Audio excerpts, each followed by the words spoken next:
Hi everyone, मेरा नाम है राहुल और आपका मेरे इस यूट्यूब चैनल में बहुत बहुत स्वागत है। अभी तक मैं सीजीएल के जो प्रीवियस ईयर पेपर हैं 2024 के वही सेट लगवा रहा था, लेकिन कुछ दोस्तों ने मुझसे डिमांड की है कि एसएससी जीडी के भी जो प्रीवियस ईयर सेट हैं जो 2024 में हुए हैं वो करवा दिए जाएं, क्योंकि अभी एसएससी जीडी का आपको पता ही है फरवरी में एग्ज़ाम दोबारा स्टार्ट हो रहा है 2025 का। तो आज हम इस शिफ्ट में जो अभी 2024 में एग्ज़ाम हुआ था 20 फरवरी को, वो ये सेकंड शिफ्ट है, तो मैं पहले इसे सॉल्व करूँगा। तो चलिए पहले इसकी मैथ और रीजनिंग में दोनों ही कराऊंगा। जितने भी अभी इसमें हुए हैं जो प्रीवियस ईयर में 2024 में जितने भी पेपर हुए हैं मैं सारे सेट सॉल्व करवाऊंगा डे बाय डे। तो इसमें जो है मैं सारे सेट सॉल्व कराऊंगा जिसमें रीजनिंग और मैथ होगी, क्योंकि जो जीएस है और वो हिंदी या इंग्लिश जो भी है वो तो भी नहीं, लेकिन मैं ये दोनों सेक्शन जरूर कराऊंगा, मैथ और रीजनिंग प्रॉपर क्वेश्चन कराऊंगा। तो चलिए इसका हम पहला क्वेश्चन शुरू करते हैं। पहले हम मैथ सॉल्व करते हैं, उसके बाद रीजनिंग करेंगे। तो जो मैथ है, मैथ का जो पहला क्वेश्चन है इसमें हम वही निकाल लेते हैं। पहले ये रहा पहला क्वेश्चन मैथ का। देखो क्वेश्चन कह रहा है कि 70 सेंटीमीटर आधार की त्रिज्या और 14 सेंटीमीटर ऊंचाई वाले बेलन का वक्र पृष्ठीय क्षेत्रफल ज्ञात कीजिए। देखिए एक तो तरीका है इस क्वेश्चन को पढ़ो और सीधे इस क्वेश्चन में लग जाओ। दूसरा तरीका ये है कि इस क्वेश्चन में जब पता है आपको, ये थोड़े कॉन्सेप्ट दिमाग में हमेशा रखो जब भी क्वेश्चन सोल्व करो। एक तो ऑप्शन डिजिटल सम या यूनिट डिजिट, या जैसे अब यहाँ पे क्या है, देखो बेलन है तो बेलन का जो वक्र पृष्ठ होता है उसका क्षेत्रफल क्या होता है 2 पाई आर एच होता है। तो यहाँ पे देखो इसमें जो 11 बनेगा वो 11 कहीं ना कहीं रह जाएगा, क्योंकि वो किसी से भी कटेगा नहीं। तो हमारे जितने भी ऑप्शन जो आंसर होगा उसमें वो 11 का मल्टीपल जरूर होगा। जैसे देखने के लिए हम देख सकते हैं 11 की जो भाजकता का नियम होता है वो क्या कहता है कि जो मतलब ओड प्लेसेस पे डिजिट हो उनका सम करो और जो इवन प्लेसेस पे डिजिट हो उनका सम करो और उनका डिफरेंस ले लो। वो या तो 0 से मतलब 11 से क्या होना चाहिए, डिवाइड होना चाहिए। तो यहाँ पे देखो 5 और 3 8 हो जाएगा, उसका डिफरेंस करेंगे कितना 9 और 0 से। अगर 9 यहाँ से सब्ट्रैक्ट करेंगे तो कितना आ जाएगा -1, जो कि मतलब जो 11 है उससे डिवाइड नहीं होगा। तो हम कह सकते हैं ये मेरा आंसर नहीं होगा। दूसरा इसे चेक करते हैं, 11 6 और 5 11 हो जाएगा और 11 से 3 जाएंगे तो कितने बचेंगे 8 बचेगा। तो ये भी 11 से डिवाइड नहीं होगा, तो ये भी आंसर नहीं होगा। यहाँ पे देखो 6 और 6 कितने 12 हो गए, और 1 अगर हम इससे सब्ट्रैक्ट करेंगे तो कितना बचेगा 11 बचेगा, यानी 11 बच गया। अब 11 को अगर 11 से डिवाइड करो तो कम्प्लीटली डिवाइड हो जाएगा, यानी कि ये ऑप्शन हो सकता है। ठीक है, और यहाँ पे तो 6 और 2 कितने हो जाएंगे 8, और उससे 4 जाएंगे तो कितना बचेगा 4 ही तो बचेगा, यानी कि ये भी आंसर नहीं होगा। ये भी 11 से डिवाइड नहीं होगा, ये भी 11 से नहीं, ये भी। सिर्फ एक ऑप्शन है जो 11 से डिवाइड हो सकता है। यहाँ पे हम चाहते तो हमें सोल्व करने की कोई ज़रूरत ही नहीं है, हम सीधे क्या करते 11 के मैंने भाजकता का नियम देखा और उससे सोल्व कर दिया ये क्वेश्चन, तो आंसर सीधे मुझे मिल गया। लेकिन अब कुछ बच्चे कहेंगे कि भाई मुझे सोल्व करके दिखाओ, तो ऐसे सोल्व कर लो। देखो जो बेलन होता है उसका वक्र पृष्ठ होता है वो कितना होता है 2 पाई आर एच। तो यहाँ पे 2 इंटू पाई की वैल्यू कितनी होती है 11/22/7। ठीक है, इंटू आर की वैल्यू यहाँ पे कितनी दे रखी है 70, इंटू एच कितना दे रखा है 14। तो इसे देखो 7 से अगर काटोगे तो कितनी बात 2 टाइम्स चला जाएगा, और यहाँ पे इसे मल्टीप्लाई कर लो। अब देखो यहाँ पे बन जाएगा 14, पहले हम मल्टीप्लाई कर लेते हैं। ये कितना हो जाएगा 44 इंटू ये हो जाएगा 40 0। ठीक है, एक 0 यहाँ पे लग जाएगा, और 14 का गुणा जब 4 से करेंगे तो 56 हो जाएगा, 14 चौक 56। फिर 14 का 4 से करेंगे फिर 56 हो जाएगा, और 5 क्या हो जाएंगे उसमें वो कैरी हो जाएंगे, तो कितना आ गया 6160 सेंटीमीटर स्क्वायर। सेकेंड ऑप्शन आ गया। सोल्व करने के लिए हम ऐसे कर सकते थे, लेकिन मुझे पता है यहाँ पे 11 जरूर आएगा, 100% आएगा, तो हम जल्दी जल्दी चेक कर लेते हैं उसी में। ये क्वेश्चन देखो, इसमें बोला है कि पी क्यू और आर जो 3 संख्याएं हैं इनके बीच में कितने रुपए डिवाइड किए गए हैं 8400 रुपये, क्रमशः कितने रेशियो में 3/2 रेशियो और 3/1 रेशियो के अनुपात में डिवाइड किए गए हैं। आर का हिस्सा पूछा गया है। तो देखो पहले तो इस रेशियो को सही कर लो, क्योंकि यहाँ पे देखो डिवाइड में 3 है तो हम पूरे रेशियो में क्या करते हैं 3 से मल्टीपल कर देते हैं। यहाँ 3 से मल्टीपल करोगे 3 से 3 कट जाएगा, तो यहाँ पे कितना बचेगा 2। फिर यहाँ 3 से रेशियो करोगे इसका मल्टीप्लाई तो 9 हो जाएगा, यहाँ पे 3 से यहाँ पे 1 बचेगा, तो देखो टोटल रेशियो कितना हो गया, 2 और 9 11, और 11 और 1 12, यानी कि जो 12 की वैल्यू है वो कितनी दी गई है, 8400। अब देखो 12 एकन 12, और इसे अगर भाग दोगे इसमें तो कितना 7 टाइम्स पूरा चला जाएगा, 00 आ गए, वैल्यू किसकी पहुंचेगी, आर की। तो देखो आर लास्ट में है और लास्ट का रेशियो क्या है 1, यानी 1 की वैल्यू पहुंचेगी, तो आंसर कितना हो जाएगा 700। इसके ऑप्शन दिख नहीं रहे लेकिन 700 आंसर होगा। ठीक है, नेक्स्ट क्वेश्चन देखो। नेक्स्ट क्वेश्चन में बोला गया है एक लड़का है जिसका नाम है स्वप्निल, ठीक है, 16 दिनों में एक सोफा बना सकता है। रेवती के साथ मिलकर काम करते हुए वह 28/17 दिनों में काम को पूरा कर सकता है। यदि रेवती अकेले काम करती है तो काम पूरा करने में रेवती को कितने दिन लगेंगे। देखो जो स्वप्निल है वो कितने दिन में करता है, 16 दिन में। फिर आ जाती है रेवती उसके साथ, तो रेवती और स्वप्निल कितने दिन में करते हैं, 128/17। ठीक है, तो इनका एलसीएम ले लो, इन दोनों का एलसीएम कितना हो जाएगा 128। मैंने मान लिया कि वर्क जो है मेरा वो 128 यूनिट है। अब देखो इसे 16 से अगर डिवाइड करोगे तो कितने 8 टाइम्स चले जाएगा। तो जो इसकी लड़के की जो इसका नाम है स्वप्निल, उसकी जो एफिशिएंसी आ गई वो कितनी आ गई, 8 आ गई। अब इसे अगर डिवाइड करोगे तो देखो 128 पूरा चला जाएगा, तो यहाँ पे आ जाएगा कितना 17। तो देखो अगर इसकी स्वप्निल है उसकी इफिशियंसी 8 है, तो इसकी कितनी निकलेगी, जिसका नाम रेवती है लड़की कितनी निकलाएगी, तो 8 से अगर हम 17 सब्ट्रैक्ट करें तो 9 आ जाएगी। इसकी इफिशियंसी कितनी आ गई 9। अब पूछा गया है कि रेवती अकेले काम को कितने दिन में कर सकती है, तो काम है कितना 128 और उसकी इफिशियंसी है 9, तो 128/9 डेज में कर सकती है। तो आंसर कितना हो गया डी। ठीक है,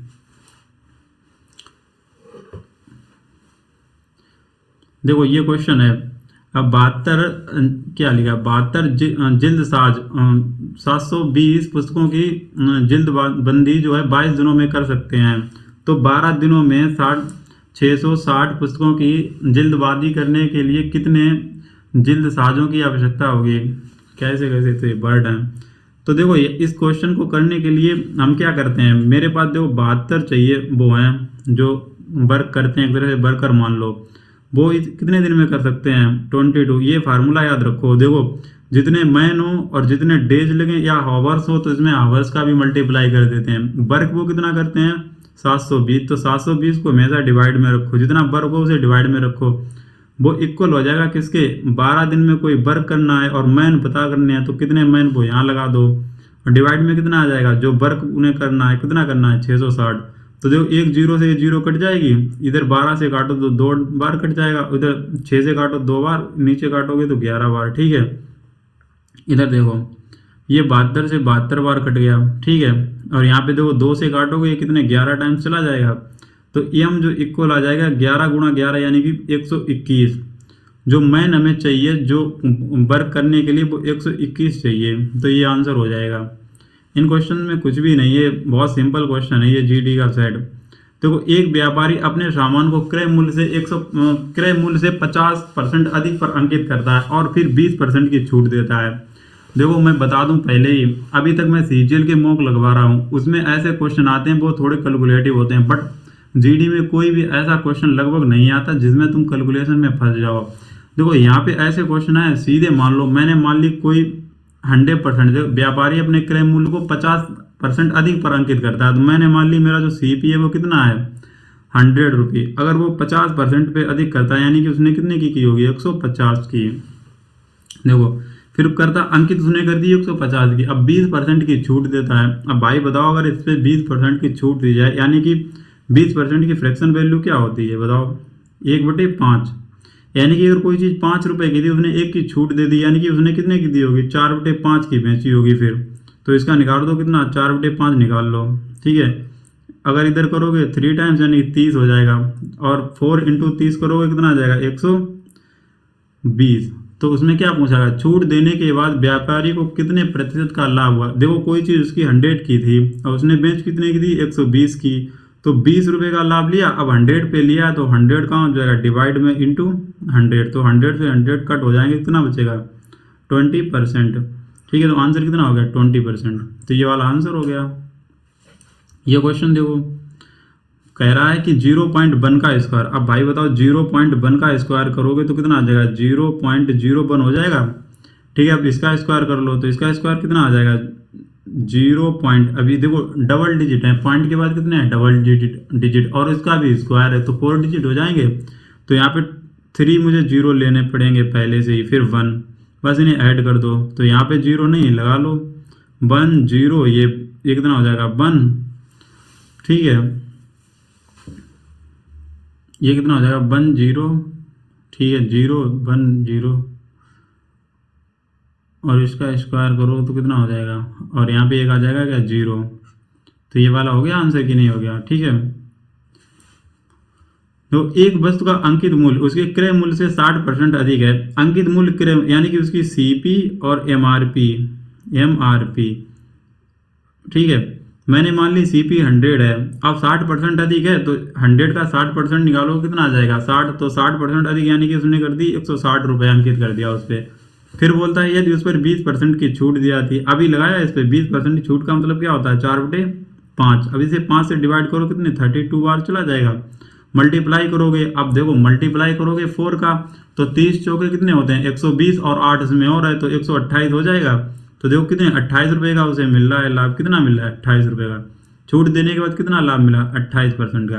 अब आप ही देख लो, अभी ये क्वेश्चन ऐसा आया था फिर वैसे ही क्वेश्चन आ गया। जीडी में बस यही होता है कि बार बार क्वेश्चन रिपीट होते हैं। कैलकुलेशन थोड़ी इतनी अच्छी रखो कि मतलब आपसे हो जाए। जैसे मैंने किया 32 इंटू 4 किया तो मुझे पता है कितना आ जाएगा। तो ऐसी कैलकुलेशन थोड़ी अच्छी रखो, पेपर हार्ड बिल्कुल भी नहीं आता है। देखो यहाँ बोल रहा है कि 9,000 रुपये 80% की वार्षिक दर से चक्रवृद्धि ब्याज, और जो दर है वो कैसे काउंट की जाती है, अर्धवार्षिक रूप से संयोजित है। उधार दिए जाते हैं, 12 महीने बाद चक्रवृद्धि ब्याज ज्ञात कीजिए। ऑप्शन ये है, यहाँ ऑप्शन चले गए थे, पीडीएफ मैंने इस पे जब इंसर्ट की। तो देखो मैं इस क्वेश्चन को कैसे करूँगा, मैं ऐसे करूँगा जैसे 80% है।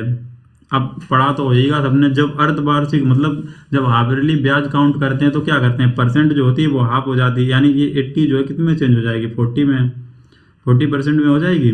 और उसके बाद में जो टाइम होता है, अब यहाँ 1 ईयर है, अब 1 ईयर है, टाइम किस में हो जाएगा, अब यहाँ पे 2 ईयर काउंट करेंगे, कितना करेंगे 2 ईयर काउंट करेंगे। ठीक है, करने के लिए लड़के ऐसे करते हैं, इसे लिख लो 2/5, फिर ऐसे 2/5। मैं इसमें क्या करता हूँ, मैं इसमें इफेक्टिव रेट लगाता हूँ। जिन्हें इफेक्टिव रेट नहीं पता है उन्हें मैं बता दूं, जो 2 ईयर का इफेक्टिव रेट था उसका फार्मूला ये होता है x plus x square upon 100। जैसे कि अगर सेम रेट हो, यहाँ पे 40% है, इसका 2 ईयर का इफेक्टिव रेट बनाना है तो देखो यहाँ क्या करेंगे 40 प्लस 40 का स्क्वायर कितना हो जाएगा 1600 अपॉन में कितना आ जाएगा 100, डबल जीरो कट जाएंगे तो ये कितना हो जाएगा 40 40 80 और 16 कितने 96 हो जाएगा 96%। यानी इसका तुम निकाल दो 96%, 9,000 का डायरेक्ट आ जाएगा चक्रवृद्धि ब्याज। तो 9,000 उसका 96% निकाल दो, अपान में डबल जीरो ये कट जाएंगे। तो देखो ये 0 9 का इसमें मल्टीप्लाई कर दो तो ये 9 और इंटू 6 हो जाएंगे 54, फिर 9 और 9 81 और 5 कितने हो जाएंगे 86। तो 86 तो 40, ये वाला आंसर हो गया 86 तो 40। ठीक है, नेक्स्ट क्वेश्चन है, किसी धनराशि पर 5 वर्षों के लिए प्राप्त साधारण ब्याज उस धनराशि का 2/5 वर्ष 2/5 है तो वार्षिक ब्याज दर ज्ञात कीजिए। यानी देखो टाइम कितना दिया गया है, टाइम जो दिया गया है 5 ईयर। ठीक है, और कहा गया है कि साधारण ब्याज धनराशि का, अगर मान लो अमाउंट P जो है मेरा 5 है और जो इंटरेस्ट है वो सिंपल इंटरेस्ट वो कितना है SI 2 बन रहा है, उसने बोला ना 2/5। तो जो किसका है देखो ना धनराशि का, यानी कि 5 अगर प्रिंसिपल हो गया तो 2 क्या है सिंपल इंटरेस्ट। सीधा डायरेक्ट फार्मूला याद रखो, क्या जो इंटरेस्ट हो उसे ऊपर रखो, उसमें 100 से मल्टीप्लाई करो, अपान में क्या करोगे बताओ, अपान में ये कर लो टोटल प्रिंसिपल कितना दिया गया 5 इंटू टाइम कितना है 5। ये होता है डायरेक्ट क्या पूछा गया है दर पूछी गई तो R के इक्वल आ जाएगा। तो यहाँ देखो कितना 25 हो जाएगा, 25 चौके 100 और इसमें मल्टीप्लाई करें तो 8% आ जाएगी, कितनी आ जाएगी इधर 8%। सीधे आंसर हो गया। अब जिसे ये नहीं समझ में वो एक बार लो फार्मूला लिख देते हैं। तो SI इक्वल क्या होता है PRT अपान में 100 होता है।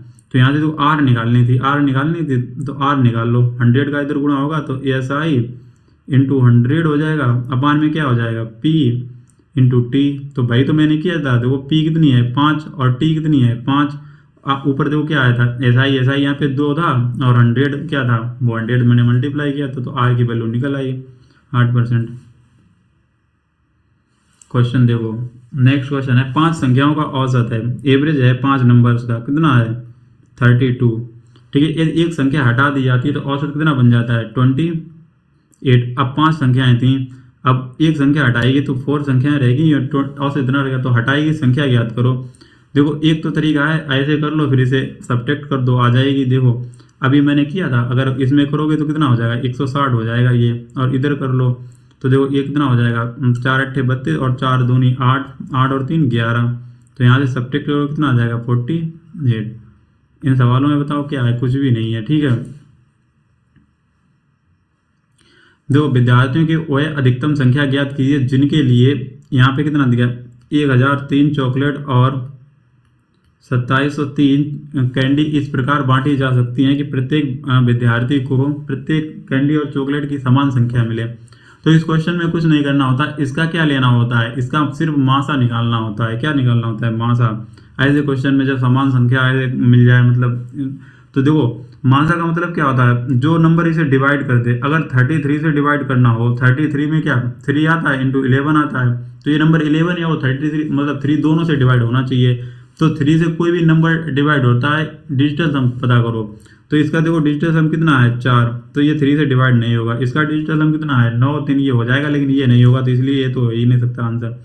अब 17 का चेक कर लो, सबसे छोटा फैक्टर देखो, तो सबसे छोटा फैक्टर कौन सा है इसमें 17 का, 17 से होगा क्या 17 अपना 85, 17 चंगा 102, 100 है ना, 17 अपना 85, 5 बचे तो कितने हो गए 53 हो गए।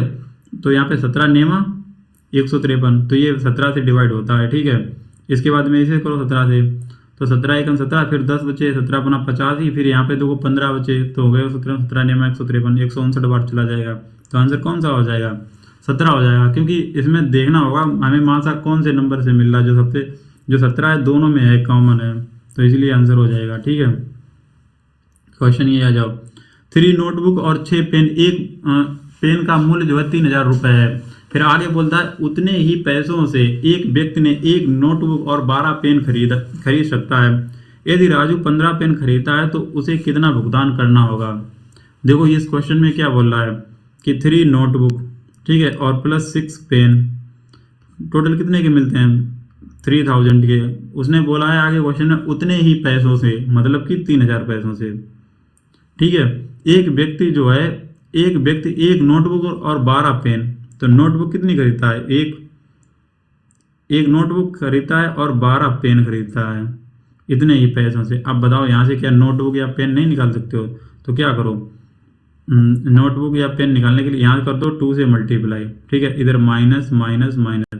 अब देखो यहाँ 2 से मल्टीप्लाई करो, ये 12 हो जाएंगे, 12p और 12p कट जाएंगे, ये कितने हो जाएगा 6n, और यहाँ से चला जाएगा तो 5n बचेगा। इधर आ जाओ, ये हो जाएगा कितना, मैंने 2 से किया है तो यह हो जाएगा 6, कितना हो जाएगा 6000।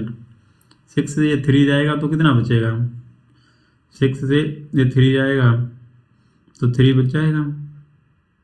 ठीक है, अब 5 से डिवाइड करो तो ये कितना चलेगा, n इक्वल कितना आ जाएगा 600। पूछा क्या है मुझे कितने पेन खरीदने हैं उसे। आगे क्वेश्चन में क्या पूछ रहा है, राजू 15 पेन खरीदना चाहता है, पेन खरीदना चाहता है, तो ये p की वैल्यू निकाल लो, ऊपर रख दो ऊपर वाले क्वेश्चन में। तो 3n की जगह पे कितना रख दो 600 प्लस 6p इक्वल हो जाएगा 3000। तो यहाँ पे ये 1800 हो जाएगा, 1800 उधर जाएगा तो 6p उधर जाएगा, 1800 कितना बचेगा 1200। तो अगर p की वैल्यू निकालो तो कितनी आ जाएगी 200 आ जाएगी। और उसे पेन कितने खरीदने हैं 15 पेन खरीदने हैं, तो 15 पेन, एक पेन की वैल्यू कितनी है 200 रुपये, तो टोटल कितना आ जाएगा 3000। आंसर कौन सा आ जाएगा 3000 हो गया। ये देखो यदि 6 पेन का क्रय मूल्य, अगर 6 पेन है उनका CP, क्रय मूल्य मतलब क्या होता है CP इक्वल है 5 पेन के SP के। अब बताओ ऐसा अगर सवाल आ जाता, पूछ रहा लाभ या हानि क्या होगा। देखो मैं तुम्हें बता दूं, अगर इधर क्या लिखा 6 इंटू CP, इधर लिखा है 5 इंटू SP, तो देखो अगर अगर मल्टीप्लाई में तुम्हें कहीं लिखे मिल जाए तो CP की वैल्यू कितनी होगी 5, तो अगर CP पूछिए तो कितनी हो जाएगी 5, और जो SP है वो कितनी होगी 6। यानी कि उसने 5 रुपये की चीज़ 6 में बेच दी। 1 रुपये का उसने लाभ लिया है कि नहीं? अगर 5 की कोई चीज़ थी कितने बेच दी 6 में, 1 का लाभ लिया है कितने पे 5 रुपये पे, तो इनटू में 100। तो इसे अगर डिवाइड करोगे 5 से तो कितना बात चलेगा 20%। कितना लाभ लिया उसने 20%। तो ये आंसर हो जाएगा। अब ये क्वेश्चन देखो, उसने पूछा है कि 32 से पहले की सभी अभाज्य संख्याओं का औसत। 32 से पहले की, अब 32 से पहले देखो पहली संख्या कौन सी होगी अभाज्य, पहली अभाज्य संख्या जो होती है वो 1 नहीं होती है। अब ये देखो तुम्हें लिखनी पड़ेंगी सारी संख्याएं, हाथ से कर सकते हो वैसे माइंड से, लेकिन अब मैं पढ़ा रहा हूँ तो मुझे लिख के बतानी पड़ेंगी। देखो जैसे 2 + 3 + 5 + 7 + 11 + 13 + 17 + 19 + 23 + 23 के बाद सीधे 29 और +31, ये हो गए। टोटल नंबर कितने हो गए 1 2 3 4 5 6 7 8 9 10 11 नंबर हो गए। कितने हो गए 11। तो 11 से डिवाइड कर दो, पहले इन्हें ऐड करो। 2 और 3 5 5 10 10 17 17, ये हो जाएगा 28 28, ये हो जाएगा कितना 28, और ये हो जाएगा 41 41, और ये हो जाएगा 58 58, और ये 19 है ना।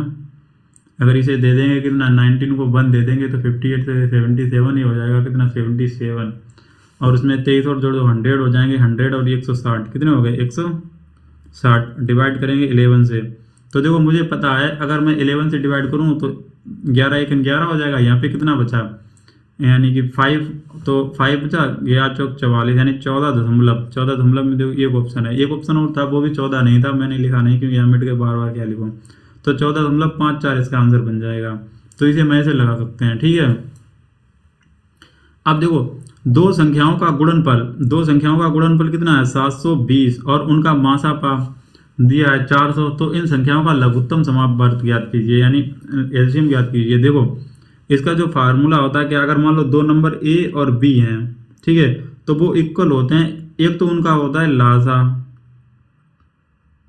और गुणा मासा, ये फार्मूला होता है, याद कर लो सभी लोग, ठीक है। जिसे नहीं पता है वो याद कर ले, पता है तो अच्छी बात है। तो देखो दो संख्याओं का गुणनफल उन्होंने दे रखा है कितना 720 इक्वल, उसके बाद में उन्होंने उसका मासा दे रखा है 4, पूछा क्या है लघुत्तम समापवर्त यानी लासा पूछा है, ठीक है। तो देखो 4 से डिवाइड कर दो, इसे 4 से डिवाइड करोगे तो ये कितनी टाइम चला जाएगा 18 चौक 72 होता है, तो 18 टाइम चला जाएगा, और एक जीरो लगी है तो 180 आंसर आ जाएगा। इस फार्मूले में वैल्यू रख दो। अब ये क्वेश्चन आ जाओ, कह रहा है एक गोले की त्रिज्या में 50% की वृद्धि की जाती है, गोले के आयतन में कितनी % की वृद्धि हो जाएगी। देखो पहले तो तुम्हें गोले का आयतन पता होना चाहिए, क्या होता है गोले का आयतन होता है 4/3 पाई r क्यू, ये फार्मूला होता है। अगर देखो उन्होंने बोला है 50% की वृद्धि की जाती है इसकी रेडियस में, तो r मतलब 50% का मतलब क्या होता है 1/2, यानी कि ये बोला जाता है। मान लो r1 है, r1 कितनी है, पहले r1 थी कितनी 2, उन्होंने 1 की उस पर क्या कर दी वृद्धि, तो r2 हो जाएगी चेंज करके कितनी 3। तो ऐसे देख लो, पहले मान लो ये r1 है फार्मूला, तो यहाँ पे हो जाएगा कितना 4/3 पाई, और r1 की जगह हम ये रख दें 2, तो उसका क्यूब करेंगे तो 8 हो जाएगा। रेशियो बना लो, इधर भी देखो 4/3 पाई, और r यहाँ पे 3 है, r की वैल्यू कितनी है 3, तो ये 27 हो जाएगा। तो देखो 4/3 पाई 4/3 पाई कट जाएगा, यानी कि 8/27, यानी कि अगर देखा जाए पहले जो रेडियस थी उस पर जो आयतन था वो कितना था 8, लेकिन फिर बढ़ के कितना हो गया 27, यानी कि यहाँ पे जो वृद्धि हुई वो कितने की हुई 19 की हुई है कि नहीं, और कितने पे हुई 8 पे, और इंटू 100 हो गया कि नहीं हो गया। अब इसे डिवाइड कर लो, 8 से अगर डिवाइड करोगे तो 19 तो है ऊपर, 8 से डिवाइड करोगे 2 टाइम चला जाएगा, 8 दूनी 16, बचे कितने 3, यानी 30 हो गए। अब देखो 8 दूनी 16 और 30 हो गए, और 8 तियाँ 24, देखो 8 तियाँ 24, फिर कितने बचे 6, 30 थे 6 बचे, यानी कि 60 हो गए, 8 सत्ते 56, देखो 237 करके एक ऑप्शन है लगा दो तुरंत। देखो मैं एक बात बताऊं, मैंने इतना सवाल लॉन्ग करके बता दिया, मैंने इसलिए बता दिया, मुझे पता है कि बहुत से लोगों को ये पता ही नहीं होगा मेथड, लेकिन कभी भी ऐसे क्वेश्चन आए कि आयतन क्या पूछ रहा है, देखो आयतन में क्या होता है r क्यूब, इतना याद रखो ये कांस्टेंट वैल्यू होती है, ये मैटर ही नहीं करती। और कभी बोला जाए आयतन में इतनी वृद्धि हुई है तो उसके मतलब रेडियस में इतनी वृद्धि हुई तो आयतन में क्या वृद्धि होगी, ये कभी लिखने नहीं चाहिए। सीधे लिखो आर क्यू से आर क्यू। जैसे अगर मान लो उसमें कितनी 3 हुई, पहले 2 से 3 हुई थी, 2 से 3 यानी 2 का क्यूब कर दो सीधे 8 और इसका कर दो 27। अब यहाँ पे देख लो कितनी बढ़ गई, यानी 19 बढ़ गई तो 19/8 डायरेक्ट लगाओ। ये सब करने की जरूरत बिल्कुल भी नहीं थी, लेकिन मैंने इसलिए बता दी कि बहुत से लोगों को नहीं पता होगी। ठीक है, लेकिन ये मेथड सीखने पड़ेंगे क्योंकि आजकल कटाव इतनी ज़्यादा जा रही है, पता है सबको, तो ये मेथड जरूर सीखो। ठीक है, जितनी स्पीड से क्वेश्चन कर पाओ। यहाँ देखो क्या है क्वेश्चन में।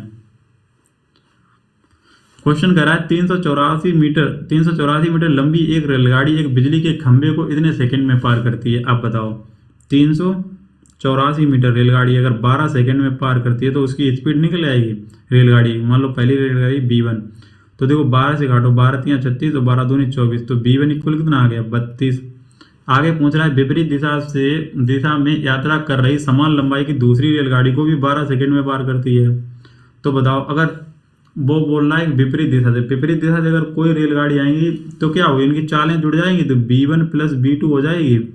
और रेलगाड़ी की लंबाइयाँ दोनों की समान है तो 284 उनकी लंबाई टोटल कितनी हो जाएगी, 2 इंटू 284 हो जाए 384 हो जाएगी, 384, क्योंकि दोनों की जोड़ दो। और वो 12 सेकंड में पार करती है तो 12 से डिवाइड करो तो कितना टाइम जाएगा, 32 टाइम जाएगा, अभी काटा था।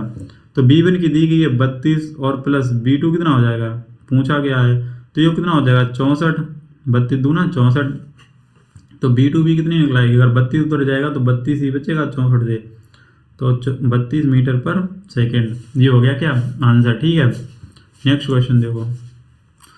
कह रहा है यदि x का 45%, यानी x का ये वाला x हटाओ, ऐसे बनाओ फिर सेम लगने लगेंगे। देखो अगर x का 45%, x का 45% y के 15% के बराबर है, y के 15% के, तो पूछ रहा है x रेशियो y। अब देखो ऐसे देखो करने के लिए क्या है, परसेंट से परसेंट काटो, अब 15 3 45 यानी x गुणा 3 रेशियो जो बनेगा क्या y गुणा 1। मैंने अभी भी बताया जो x के मल्टीप्लाई में लिखा है वो सामने वाली की वैल्यू होगी, यानी कि यहाँ पे जो y की वैल्यू है वो कितनी होगी 3, और इधर x जो y के साथ में मल्टीप्लाई में लिखा वो x की वैल्यू होगी, जो x की वैल्यू यहाँ होगी वो कितनी होगी 1। तो इसका आंसर जो होगा क्या हो गया 1:3, यानी x की पहले वैल्यू लिखनी है और y की बाद में, तो आंसर ये हो गया।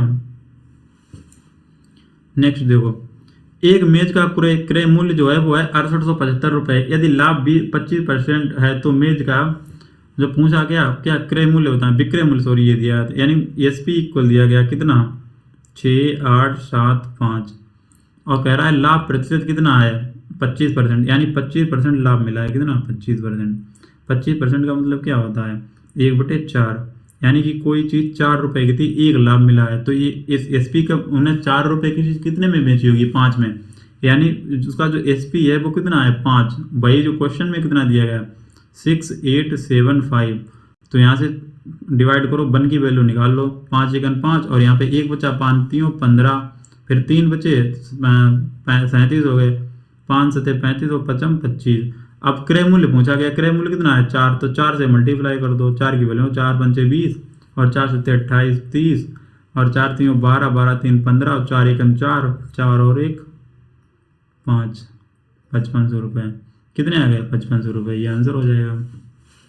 देखो किसी संख्या के 25% का, किसी संख्या के 20% का 25% जो है वो 250 के बराबर है। मान लो कोई संख्या x है, उसका कितना निकालना है 20%। 20% का मतलब कितना होता है 1/5, फिर उसका क्या करना है 25%, यानी कि 1/4, जो वो है वो कितना है 250 है। तो पूछ रहा है उस संख्या का 35% ज्ञात करो। 35% का मतलब क्या होता है 7/5, सॉरी 7/20, 7/20। तो एक तो चांस ये है 7/20 का मतलब जो इसमें कहीं 7 आया है, कहीं पे नहीं आया ना, मुझे यहाँ से देख के पता लग गया 7 आया ही नहीं है, लेकिन उस संख्या का मुझे 7/20 निकालना है, यानी 7 का उस संख्या में जरूर मल्टीप्लाई हुआ होगा आंसर में। तो मैं एक काम पहले ही कर सकता हूँ तुरंत, ये सोल्व वोल्व छोड़ो, सीधे आंसर चेक करो। देखो 7 से मल्टीप्लाई, 7 से डिवाइड करो, 7 दूनी 14 बचे कितने 2 25 नहीं घटेगा, 7 दूनी 14 बचा 1 17 17 नहीं घटेगा 7 से, देखो 7 दूनी 14, 1 बचे 16 हुआ, नहीं कटेगा। 7 दूनी 14, यहाँ पे 3 बचे 35 हुआ, 7 बना 35, यानी कि ये कट जाएगा। तो ये आंसर हो गया 1750। एक तो हम ऐसे सोच सकते थे, लेकिन फिर भी मैं निकाल के दिखा देता हूँ। तो यहाँ से x की वैल्यू निकाल लो, ये कितना हो जाएगा, 20 हो जाएगा। 20 गुणा 25 करेंगे तो कितना आ जाएगा, 25 दूना 50, यानी कि 5000। ठीक है, कितना आ गया, 5000। अब उसका निकालना है 7/20, क्योंकि उसने 35% पूछा था। 35% कितना होता है, 7/20। ये जीरो से ये जीरो कट जाएगी और ये हो जाएगा 5 से 35, 3500 आ गया, डिवाइड में 2 है। अगर 3500 का आधा करेंगे तो कितना आ जाएगा, 1750। तो ये क्या हो गया, पूरा 20 के 20 क्वेश्चन सॉल्व हो गए। मुझे नहीं पता अभी कितना टाइम लगा, वीडियो जब बंद करेंगे तभी पता लगेगा। अब आ जाते हैं रीजनिंग के साइड पे, रीजनिंग भी करा देते हैं। ठीक है, रीजनिंग सबसे ऊपर है।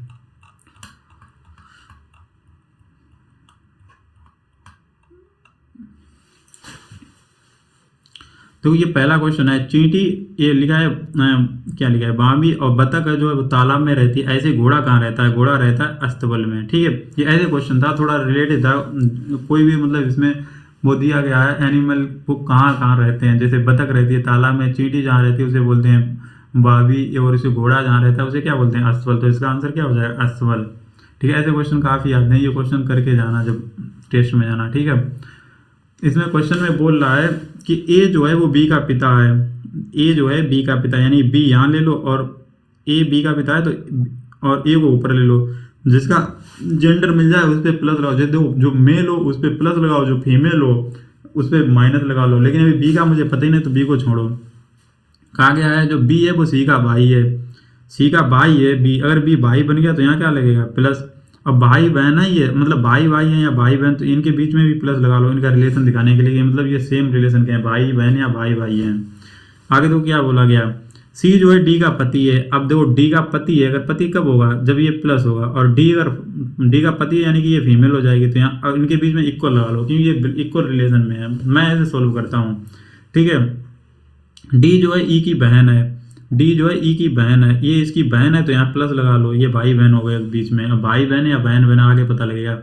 ई जो है एफ की माँ है, ई जो है एफ की माँ है, तो ये भी फीमेल हो गई। ठीक है, आगे बोला गया है ई एफ की माँ, लेकिन एफ जो है जी का एफ जो है जी की पत्नी है, तो जी यहाँ पे आ जाएगी, और उसकी पत्नी एफ हो गई, तो ये प्लस हो जाएगा। ठीक है, पूछा है परिवार में कुल कितने पुरुष हैं, पुरुष पूछा गया, तो प्लीज प्लस प्लस वाले काउंट कर लो। देखो प्लस का 1 हो गया, 2 3 और एक प्लस का जी हो गया, 4 हो गए टोटल। तो कितने पुरुष हैं, 4 पुरुष हैं, आंसर हो गया। ठीक, नेक्स्ट आ जाओ। ये देखो क्वेश्चन कैसे होगा, पोजीशन पकड़ो, पहले एक एक पकड़ो। मैं पहले इसे पकड़ता हूँ, ये जो पेंटागन दिया गया है इसे देखो। पेंटागन पहले यहाँ पे था, इस फिगर में यहाँ पे आ गया, फिर इस फिगर में यहाँ पे, इस फिगर में यहाँ पे। तो इस फिगर में कहाँ पे आएगा, यहाँ पे आएगा कि नहीं आएगा, बताओ। पेंटागन यहाँ पे आएगा, तो यहाँ पे ये नहीं है, इसे हटा दो। पहले जल्दी जल्दी ऑप्शन देखते जाओ, निगलेक्ट करो ऑप्शन। तो दो इन 3 में है, इन्हें छोड़ो फिलहाल में। तो देखो अब क्या है कि ये एरो देख लो, पहले ये एरो जो खाली एरो है, तीर के जो निशान है, पहले तो इधर था, इसमें इधर हो गया, फिर इधर हो गया, फिर इधर हो गया, अब इधर होगा, किधर होगा, इधर होगा। तो ये तो ऑप्शन कट ही गया। तो देखो ये ऑप्शन हो सकता है, ये ऑप्शन हो सकता है, ये नहीं हो सकता। देखो क्योंकि ऐसे एरो बनेगा ऐसे करके, तो इसमें क्या है, उल्टा है, तो ये नहीं हो सकता। 2 ऑप्शन कट गए। अब देखो उसके बाद में ये देख लो, ये पहले इधर हुआ, फिर इधर हुआ, फिर इधर हुआ, अब इधर होगा, ऐसे करके इधर होगा। तो देखो इसमें क्या है, ऐसे वाला है, तो ये भी गलत हो गया, तो ये वाला ठीक होगा, ये ऑप्शन हो जाएगा। ऐसे सेट करो, ऑप्शन हटाओ जहाँ तक हो सकते हैं, इसमें आ जाओ। 1-2 मिल जाए वहीं से कर लो। अब देखो ये सेम इधर पोजीशन क्या है, इसने इधर, पहले तो इसकी देख लो, पहले इधर, फिर बीच में, फिर इधर, फिर बीच में, अब इधर होगी, फिर इसकी कहाँ होगी, इधर। तो इधर देखो कितने में है, 3 के तीनों में है। ठीक है, देखो अब इसकी देखो पोजीशन, इसने पहले क्या किया, यहाँ पे आ गया, 1 चला, फिर ये 2 चला, फिर देखो कितना चला, 1 2 3 चल गया, अब 4 चलेगा। देखो अब एक यहाँ पे आएगा, फिर जो ये 4 चलने के लिए यहाँ पे, फिर यहाँ पे, फिर यहाँ पे जाएगा सीधे। तो देखो इसमें कितने, इसमें भी यहाँ पे नहीं आया, इसमें यहाँ पे आया, इसमें दिख नहीं रहा है। ठीक है, उसके बाद में सर्कल का देख लो, सर्कल क्या हुआ, पहले इधर आया, फिर इधर आया, फिर इधर आया, अब सर्कल बीच में आ जाएगा। बीच में सर्कल कहाँ पे आया, इसी में तो है, ये वाला ऑप्शन हो गया, लगा दो। इस क्वेश्चन में देखो इसमें क्या 40A plus 10B plus 8C और प्लस 15 इक्वल कितना है 65। ऐसे ये एक इक्वेशन बनाएगी, फिर ये बनाएगी, इसके इसकी वैल्यू पूछेगी है, तो इसे इसमें सेट करने हैं। अब करके देख लो कैसे करोगे। तो यहाँ पे अगर मैं 40 प्लस कर दूं तो 40 और 10 कितने हो जाएंगे 50, 50 8 को नेगलेक्ट करना, ऐसे कर लो। जैसे 40 एक ही जगह पे मैं क्या कर लूँ, एक ही जगह मल्टीप्लाई कर लूँ 10, और बी की जगह पे मैं कर लूँ डिवाइड सी, और यहाँ पे प्लस 15। ठीक है, तो देखो ये 0 से 0 कट जाएगी, बी की जगह पे ये 8 होगा, ये कितना होगा 8। ठीक है, नहीं ये कितना हो जाएगा 400 हो जाएगा, 400 डिवाइड में 8 और प्लस 15, तो ये कितने टाइम चलेगा 50, यानी कि 50 प्लस 15 कितने आ जाएंगे 65 हो जाएंगे।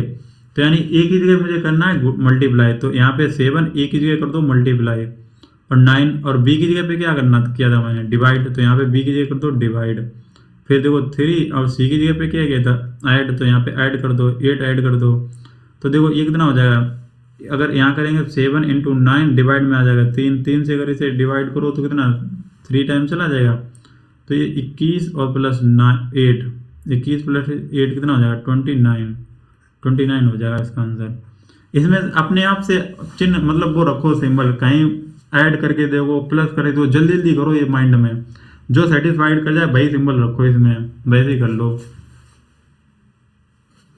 देखो इसमें पूछा गया है कि दिए गए शब्दों को उसी क्रम में व्यवस्थित कीजिए जिस क्रम में वे अंग्रेजी शब्दकोश में आते हैं, यानी कि देखो पहले इसमें एल एल दिया गया, सारे में एल है तो छोड़ दो, एल एल तो हो ही गया। दूसरा लेटर देखो ई इसमें है, ई इसमें, ई ई, तो ई से भी नहीं काम चला, यहाँ पे टी टी टी टी ये छोड़ो। अब देखो एल ई टी ये तो पहले हो गया एल ई टी, ठीक है, एल ई, यहाँ पे एस था, क्या था एस था, तो एस पहले आता कि टी पहले आती बताओ, जो अगर अल्फाबेट में एस पहले आती ना तो एस पहले आएगी, यानी कि 5 जो है वो पहले आ जाएगा। 5 कहाँ आएगा पहले, तो समझो 5 अगर पहले आएगा तो ये वाला ऑप्शन नहीं हो सकता, ये वाला ऑप्शन। अब हमें ये चेक ही नहीं करने हैं।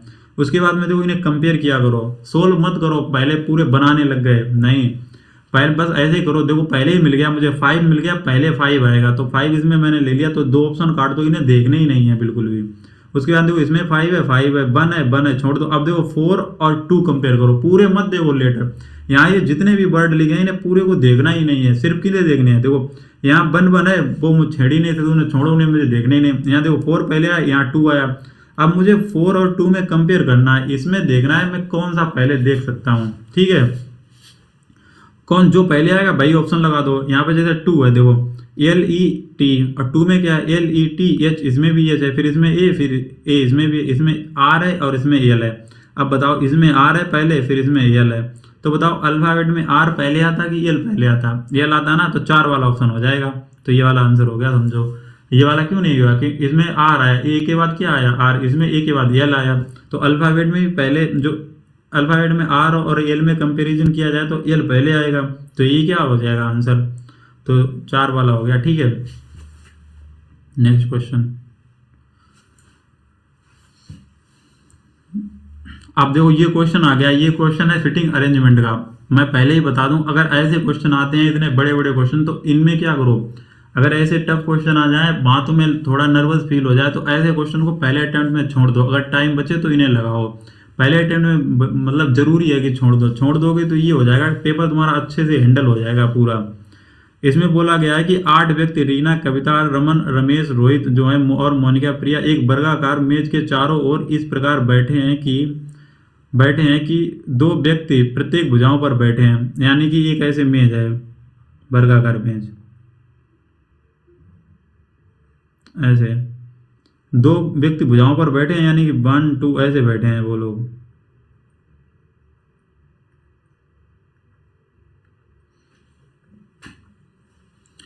बैठे हैं तो उसने बोला है कि रीना जो है रोहित के दाईं ओर बैठी है, ऐसे बैठाते चलो तुरंत, रीना जो रोहित के दाईं ओर, अगर मान लो रोहित यहाँ पे बैठा है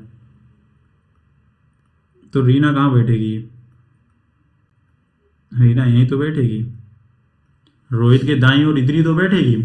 फिर आगे बोला है कि और वे दोनों एक ही तरफ बैठे हैं, तो एक तरफ भी बैठा दिए मैंने, ठीक है।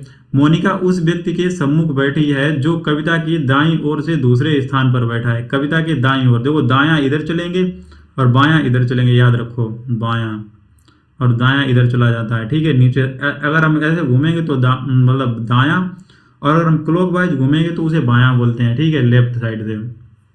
उसने बोला है मोनिका जो है उस व्यक्ति के सम्मुख बैठी है जो कविता के बाईं ओर से दूसरे स्थान पर, यानी कविता अगर इधर बैठेगी तो मोनिका इधर बैठेगी, कविता मान लो इधर बैठेगी तो मोनिका इधर बैठेगी, बाईं, ठीक है, ऐसे बोल रहा है वो।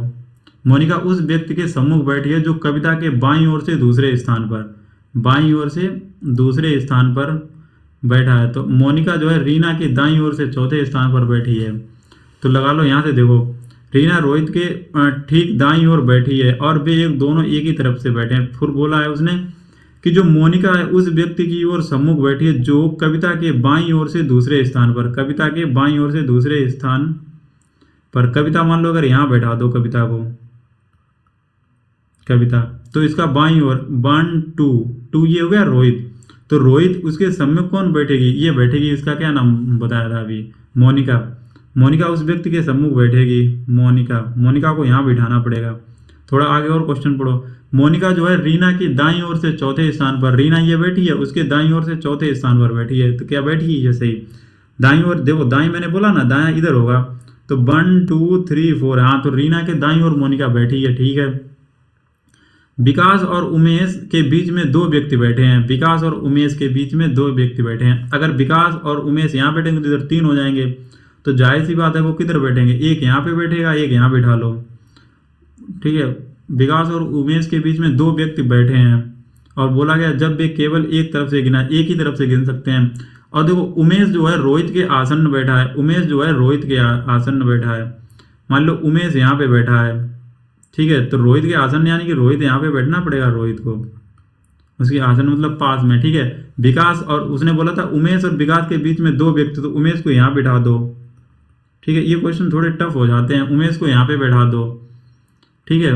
अब मोनिका और रमन के बीच में केवल एक व्यक्ति बैठा है, तो देखो इधर तो जगह भर गई, तो मोनिका इधर है, उमेश इधर है, तो रमन यहाँ बिठा दो, ये रमन भाई साहब हो गए, ठीक है। केवल एक व्यक्ति बैठा है जब हम एक तरफ से गिनना स्टार्ट करते हैं, जब इधर से, ठीक है। रमन के बाईं ओर से दूसरे स्थान पर, रमन भाई साहब ये हो गए, इनके बाईं ओर से पूछा, बाईं ओर मैंने बोला ना इधर होता है, ठीक है। तो उनके बाईं ओर से दूसरे स्थान पर, तो बाईं ओर से एक दो कविता हो गई, फिर कौन होगी, रीना। बाईं ओर से दूसरे स्थान पर रमन के कौन है, रीना, तो रीना कौन हो जाएगा, आंसर हो जाएगा।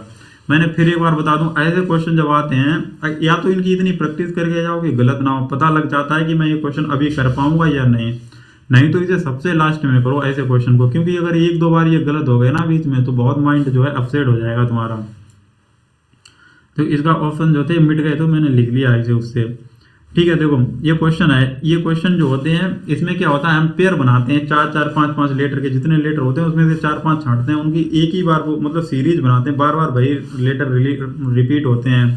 तो यहाँ पे देखो GHIJ और जी के बाद में यहाँ क्या एच आया था, जी के बाद में देखो यहाँ क्या आ रहा है, एच आ रहा, तो यहाँ भी जी के बाद एच आना चाहिए, क्या आना चाहिए, एच, ठीक है। फिर देखो IJKG, फिर जी आ गया, फिर जी के बाद में क्या आना चाहिए, देखो यहाँ पे एच आया था तो यहाँ भी एच आएगा, ठीक है। तो ये आ गया, फिर IJK, के बाद में देखो क्या आ रही है, जी आ रही है, यहाँ भी देखो के बाद में जी आ रही है, तो यहाँ भी क्या आएगी, जी आएगी, के बाद में क्या आनी चाहिए, जी। फिर जे के बाद में क्या आता है, के, जे के बाद में क्या आता है, के, तो ये बनेगा HHGK, ये होना चाहिए, क्योंकि जे के बाद में यहाँ भी के है, जे के बाद में यहाँ भी के है, तो यहाँ भी के आएगी, तो ठीक है। तो ये वाला आंसर हो जाएगा, जो मिलेगा HHGK हो जाएगा, ठीक है।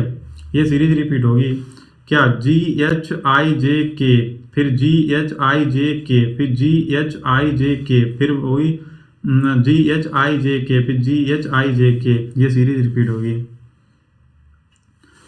तो इसमें पूछा गया है कि अरे यार एक आकृति दिख नहीं रही है, नीचे 4 ऑप्शन एक साथ नहीं दिख, ये तो ये फिगर है, ये वाला फिगर है, इसमें देखना है किस ऑप्शन में है, चारों देख खोल लेते हैं, शायद मुझे लग रहा है दिख रहा होगा आपको। तो देखो पहले ये वाली फिगर में हम चेक करते हैं, यहाँ कहीं ऐसा दिख रहा है, यहाँ पे क्या है देखो, ऐसे बन के जाना चाहिए, बीच में एक ऐसी लाइन होनी चाहिए यहाँ पे जो नहीं है, तो ये फिगर गलत है। इसमें देख लो, देखो इसमें टिक तो पहले ही लगे हैं, लेकिन फिर भी हम तुम्हें दिखा देते हैं ये फिगर कहाँ पे मिल रही है मुझे। देखो एक ये लाइन हो रही है, ये लाइन, तो मैं यहाँ पे एक लाइन ऐसे कर देता हूँ, ठीक है। फिर उसके बाद हम देखो ये ऐसे, सॉरी ऐसे मिल रही है, ये देखो, तो यहाँ भी मैं ऐसे मिला देता हूँ, ठीक है। उसके बाद में ये देखो हाफ सर्कल बनना है, ये सर्कल, तो बस यही वाला सर्कल ऐसे यहाँ पे बनना था, ऐसे करके। तो यहाँ पे ये इम्बेडेड है, देखो यहाँ पे ये पूरी उसके अंदर बैठी हुई है, इसमें देख सकते हो। तो ये वाली कौन सा आंसर हो जाएगा, इसमें यही पूछा गया था। इस क्वेश्चन में तो निम्नलिखित विकल्पों में दी गई श्रृंखला से लुप्त संख्या का चयन कीजिए। तो यहाँ से ऐसे देखो, ऐसे करते हो, इसमें अंतर करो, ये प्लस माइनस करो, लेकिन यहाँ अगर कोई सही से देखना चाहे वो देख सकता है, ऑप्शन भी देख लिया करो, एक बार नजर डाल लिया करो। यहाँ देखो, अरे मैं 3 से मल्टीप्लाई करूँ, 9 में 3 का मल्टीप्लाई करो, 9 3 27, फिर 9 3 27 27 और 2 29, यानी कि 9 297 आ गया। तो यानी कि इसमें 3 का मल्टीप्लाई किया, तो यहाँ भी 3 का मल्टीप्लाई होगा। अगर 11 में 3 का मल्टीप्लाई करें, यहाँ पे क्या आ जाएगा 33। यानी कि पूरी जो लेटर है, वो जो डिजिट है, वो या जो नंबर है, वो 3 से क्या हो रहे हैं, मल्टीप्लाई हो रहे हैं लगातार। मैंने यहाँ 11 में 3 का मल्टीप्लाई किया, 99, वो सॉरी 33 आ गया। 33 में 3 से करोगे 99 आ जाएगा, 99 में 3 से करोगे 297, फिर 297 में 3 से करोगे 891 आ जाएगा, फिर इसमें करोगे ये नंबर मिल जाएगा। तो 3 3 मल्टीप्लाई हो रहा है पीछे से, ऐसे आ रही क्वेश्चन। अब ये वाला क्वेश्चन देखो, ये कथन और निष्कर्ष का क्वेश्चन होता है। इसमें बोल रहा है कुछ जो एच हैं वो आ रहे हैं, क्या है, कुछ एच जो हैं वो आ रहे हैं, यानी कुछ एच क्या है, ऐसे बनाई जाती है फिगर, ठीक है। कुछ एच जो हैं वो आ रहे हैं। फिर आगे क्वेश्चन में बोला है कोई भी पी एच नहीं है, यानी कि पी यहाँ बना लो और एच। उसने बोला है कोई भी जो कहाँ गया, कोई भी पी जो है वो एच नहीं है, तो अलग हो गई कि नहीं हो गई। अब निष्कर्ष देखो क्या निकल रहे हैं, कह रहा है कुछ पी एच हैं, यहाँ पे बोल ही दिया उसने कोई भी पी एच नहीं है, तो कुछ पी एच कैसे हो सकते हैं। पहला निष्कर्ष क्या हो गया, गलत, ये वाला हो गया गलत। पूछ रहा है कुछ आर पी नहीं है, कुछ आर जो है वे पी नहीं है, तो देखो कैसे नहीं है। उसने ये बोला था कुछ जो एच हैं वो आर हैं, कुछ एच आर हो गए, यहाँ पे ये वाले एच क्या हो गए, आर हो गए, मान लो, ठीक है। आगे उसने बोल दिया कोई पी जो है एच नहीं है, कोई पी एच नहीं है, तो इसमें पूछ रहा है कुछ आर जो हैं वो पी नहीं है, यानी कि यहाँ जो आर आ रहे हैं वो पी भी तो नहीं होंगे, क्योंकि कोई भी पी एच नहीं है, क्योंकि यहाँ पे एच भी आ गए, आर भी आ गए, तो ये वाला सही हो जाएगा, क्योंकि कुछ आर पी नहीं होंगे, ये वाले जो आ रहे हैं वो पी नहीं हो सकते कभी भी। तो ये आंसर कौन सा हो जाएगा, दूसरा जो है वो निष्कर्ष अनुकरण करता है, ठीक है, अनुसरण करता है। नेक्स्ट क्वेश्चन देखो, ये कैसे दिया गया है, ठीक है, कोडिंग का क्वेश्चन है। यहाँ पे जो टी है ये नंबर दिए गए हैं, यहाँ पे तो टी की वैल्यू होती है वैसे 20 प्लेस पे आता है, ये 9 दिया गया, कैसे दिया है, यहाँ पे थोड़ा दिमाग लगाओ, पहले पकड़ो। यहाँ देखो टी है, इसमें कॉमन देखो ए है और ए है, ए को यहाँ पे देखो फोर्थ नंबर पे ए को 1 लिख रहे हैं, यहाँ सेकंड नंबर पर है तो सेकंड नंबर ए को क्या लिख रहे हैं, 1 ही लिख रहे हैं, यानी कि इन जो लेटर हैं उनकी नंबर दे रखी है उन्होंने स्पेसिफिक करके। तो यहाँ डब्लू है, पहले इसमें देखो डब्लू 3 पे डब्लू में क्या रखा है 2, तो यहाँ पे देखो डब्लू है, डब्लू को क्या लिख देंगे 2, इस वाले डब्लू को। ए को क्या रखा है 1 2 1, फिर आर है, आर को इसमें क्या रखा है देखो 4, लास्ट से सेकंड है तो लास्ट सेकंड 4 रखा है, तो आर आर 4 हो जाएगा। उसके बाद फिर ये आ गया, इसको 1 लिखेंगे। एन देखो यहाँ से निकालो, एन ए है 3 पे, तो 3 पे यहाँ पे क्या है 3 भी है, तो ये 3 हो जाएगी। और लास्ट में यहाँ पे क्या है टी को पूछा है, तो टी स्टार्टिंग से है इसमें, तो 9, तो क्या हो जाएगा 21 44 139, 21 44 139 आ गया, ऐसे आ जाएगा। ये क्वेश्चन देखो, 5 सहकर्मी, इसका नाम है 5 सहकर्मी है, एक है जोई, एरोन, बेन, क्लोई और डेनियल, एक वृत्ताकार मेज की ओर सम्मुख बैठे हैं, तो तुरंत बनाओ वृत्ताकार मेज। ये लोग बन गई, 1 2 3 4 5 लोग हो गए बैठे हैं। जोई जो है एरोन के ठीक बाईं ओर बैठी, मैंने बताया बाईं ओर बैठाए तो इधर चलेंगे, दाईं ओर चलाए तो इधर चलेंगे। ये हो गया बायां और ये हो गया दायां। तो उसने क्या बोला, जोई जो है एरोन के ठीक बाईं ओर बैठी है, मान लो एरोन यहाँ पे बैठा है, कौन एरोन, तो जोई कहाँ बैठ जाएगी, जोई यहाँ बैठेगी, उसकी बाईं ओर बैठी है। और जो क्लोई है वो जोई के बगल में बैठी है, तो क्लोई कहाँ पे आ जाएगी, ये आ गई क्लोई, उसके बगल में बैठी है। डेनियल जो है एरोन की दाईं ओर बैठा, अब तुम्हें दाईं इधर बैठेगा, तो दाईं इधर बैठेगा कौन, यहाँ पे बैठ जाएगा डेनियल, ये आ गया डेनियल। ठीक है, और एक बचा, कौन बचा है, बेन बचा है, तो बेन यहाँ पे आ जाएगा। पूछा क्या गया, जोई के ठीक बाईं ओर कौन बैठा है, जोई है, उसके ठीक बाईं ओर क्लोई, क्लोई बैठा है। लगा दो आंसर। इस क्वेश्चन में देखो, m के बाद n एक कम हो गया, फिर उससे कम l कम हो गया, फिर k उससे कम हुआ, फिर इससे एक कम करोगे तो क्या आ जाएगा, j। यहाँ देखो r से एक कम q, फिर इससे कम p, फिर o से एक कम, o से अगर एक कम करोगे तो m o होता है, m n o, तो यहाँ पे आ जाएगा n।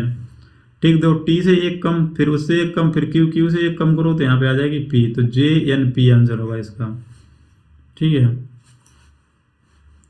ये क्वेश्चन देखो, ये इक्वेशन दे रखी है, हमें क्वेश्चन में ये इक्वेशन दे रखी है, और इसने बोला है कि प्लस और मतलब क्रॉस और प्लस को चेंज करो और 4 × 9 को करो। क्या इक्वेशन बन रही है, हमें दो चिन्ह बदलने हैं। तो देखो पहले क्या करना है, क्रॉस की जगह पे प्लस करना है और प्लस की जगह पे क्रॉस करना है, तो कर लो। और 4 को 9 से चेंज करना है, 9 को 4 से, तो 8 डिवाइड यहाँ पे कर लो 9।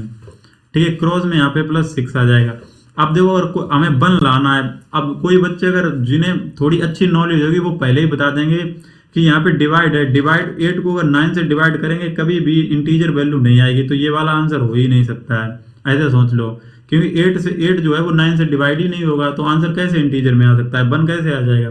यहाँ अगर मल्टीप्लाई होता, कुछ लिखा होता, जैसे 18 होता, 27 होता, जो 9 से कट जाता, तो मान सकते थे, तो ये आंसर नहीं होगा।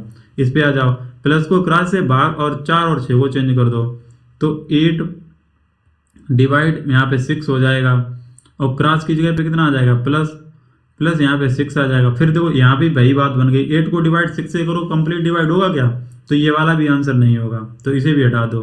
अब इसमें आ जाओ, इसमें क्या करना है, जो क्रॉस है उसे भाग से डिवाइड कर दो, तो देखो, और 8 को 9 से, तो यहाँ पे 8 है, पहले 8 है, उसे हटाओ, 9 कर दो। यहाँ 4 है, भाग को क्रॉस कर दो, इंटू, अब यहाँ पे डिवाइड कर दो 6, और यहाँ पे क्या है, +3 और -8 कर दो, बन आना चाहिए इसका। अब देखो ये कितना हो जाएगा, 9 × 4 डिवाइड में कितना 6 आ गया, +3 और -8, तो देखो 4 को करो 2 टाइम्स, इधर आ जाएगा 3, तो 3 को 3 से करो, इतना कितना 9 हो जाएगा, और 3 हो जाएगा। जब 3 को 9 को 3 से डिवाइड करोगे तो ये कितना हो गया, 6 + 3 -8, 6 और 3 कितना हो गया, 9, और से 8 जाएंगे तो 1 आ गया, तो ये वाला जो सेटिस्फाइड कर गया। अगर मान लो अगर तुम्हें इतना आता नहीं है तो तुम यहीं पे करते रहोगे कैलकुलेशन, पूरी टाइम भी खराब कर दोगे, तो ये चीज़ें थोड़ी नॉलेज में रखा करो। अब देखो ये पासे का क्वेश्चन है, दिए गए पासे को मोड़ने पर अक्षर n के विपरीत कौन सा अक्षर आएगा। n देखो कहाँ पे है, यहाँ पासे में। एक बात ध्यान रखो, ये ओपन डाइस है, कौन सा है, ओपन डाइस। ओपन डाइस में क्या होता है, जैसे मुझे n है, एक ही लाइन में देखो n का ये विपरीत हमेशा एक छोड़ के मिलेगा, तो n का विपरीत क्या हो गया, j, आंसर क्या हो गया, j। अब जैसे देखो यहाँ पे ये एक्स्ट्रा निकला है, तो इधर एक्स्ट्रा ये एक दूसरे के विपरीत होगा। जैसे अगर p पूछ लिया था, p का विपरीत कौन होगा, तो p का होगा r। ठीक है, अब जैसे l है, ये i या l कुछ भी है, तो अगर स्मॉल में है तो l होगा, तो देखो i का विपरीत, l का विपरीत क्या होगा, h। एक छोड़ के अगर सेम लाइन में है तो एक छोड़ के, वरना अगर आस पास है तो वो डायरेक्ट उसके हो जाते हैं। ठीक है, अपोजिट में। अब ये देखो, इसकी वैल्यू कितनी होती है, 20। ठीक है, और इसकी होती है कितनी, 4 और +7, तो ये कितना हो जाएगा, 27 मल्टीप्लाई बहुत बड़ी हो जाएगी। आप बताओ, ये नंबर हैं छोटे, अगर इन्हें ऐड करोगे 27, ये बड़ी संख्या है, तो इनका ऐसे दिमाग चलाया करो, यहाँ पे मल्टीप्लाई करके देख लो, 20 × 4 × 7, ये कितना हो जाएगा, तो देखो 28, 7 चौके 28, 28 दूना 56, 28 दूना 56। अब यहाँ पे 3 डिजिट है, एक बार मल्टीप्लाई करके देख लो 3 का, तो 0 6 3 18 और 5 3 15 15 1 16 1680, यानी कि इनके सारे जो इनकी प्लेस वैल्यू है, अल्फ़ाबेटिक की जो वैल्यू है उनका नंबर और मल्टीप्लाई जितने डिजिट हैं, मतलब अल्फ़ाबेट दे रखे हैं, तो कि 11 होता है, ये इसका कितना होगा, सी का 3 होगा, कि 11 सी का 3 होगा, और इसका 5 होगा, और 3 इसमें मल्टीप्लाई हो जाएगा। ठीक है, तो देखो एक बात है, इसमें मल्टीप्लाई कर लो, कितना हो जाएगा, 11 3 33, और 33 पंचे कितने हो जाएंगे, 165, 33 पंचे 165 मल्टीप्लाई 3। अब देखो 5 3 15 और 16 3 48, 48 और 1 49, 495, ये आंसर हो गया। ठीक है, इसमें देखो क्या कोडिंग लगी है, TEAZBDFSU,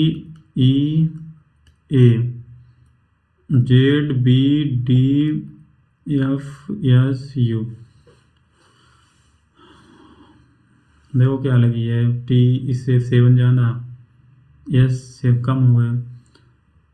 हाँ देखो इसमें ये लग रही है मुझे, अगर ए को यहाँ ले आओ तो ये ए से क्या है पीछे है, फिर एक ए से आगे है, इधर इसके देखो टी से आगे क्या था यू, और उसका एक पीछे का, ये सामने सामने लिख रखे हैं, यानी ई जो है उससे एक पीछे का आगे का। तो इसमें आ जाओ RIO में, इधर लिखो, पहले इससे एक पीछे का लिखो फिर एक आगे का। तो आर के पीछे क्या होता है क्यू, उससे आगे क्या होता है एस, क्यू एस लास्ट में बनेगा, क्यू एस सिर्फ एक ही ऑप्शन में क्यू एस, तो ये वाला आंसर हो जाएगा। इधर भी ऐसे बनेगा, एक सामने बनेगा, ठीक है।